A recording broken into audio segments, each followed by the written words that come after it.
Для правядзення ДНК-экспертызы ў камітэт судовых экспертыз звярнуўся 64гадовы жыхар абласнога цэнтра. У 80-е гады мужчына праходзіў стажыроўку ў Расіі. Там пазнаёміўся з жанчынай, з якой пэўны час сустракаліся. Праз 2 гады вярнуўся на радзіму, кантакты былі згублены. Толькі праз 35 гадоў ён даведаўся, што яго сяброўка нарадзіла дачку, але пацікавіцца гэтаму самой жанчыны не ўдалося. 5 гадоў таму яе не стала. В отдел судебно-биологических, судебно-генетических экспертиз обратился 64-летний брещанин, который, с его слов, буквально недавно узнал, что у него в Российской Федерации имеется 35-летняя дочь. Для того, чтобы узнать, действительно ли это правда, девушка преодолела расстояние в более 4000 километров и пришла к нам для проведения генетической экспертизы.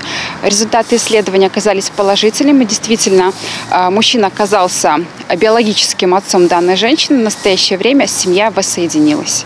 Праліваць святло на сямейныя таямніцы даводзіцца ўсё часцей, гавораць у камітэце судовых экспертыз. Да прыкладу, штогод з дапамогай працэдуры з інтэрнатных устаноў у родныя дамы вяртаецца каля 5-6 дзяцей. В экспертной практике достаточно часто встречаются случаи, когда экспертиза помогает воссоединить семью. В основном нашим экспертам приятно работать с историями, когда отцы биологически находят своих детей и забирают их из детских домов. С января 2018 года по сегодняшний момент проведено порядка 200 экспертиз.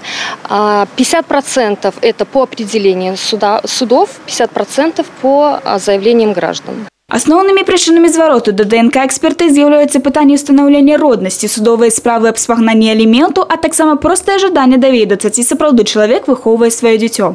По нашим нормативным документам мы проводим экспертизы в течение 30 суток. Но реально экспертизы эти делаются гораздо быстрее, в течение 10-14 дней.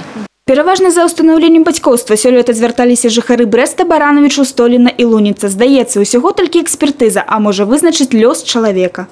Вікторыя Паўлічэнка, Тацяна Ігнатавец, Тыгран Акапян, тэлерадыёкампанія «Брэст».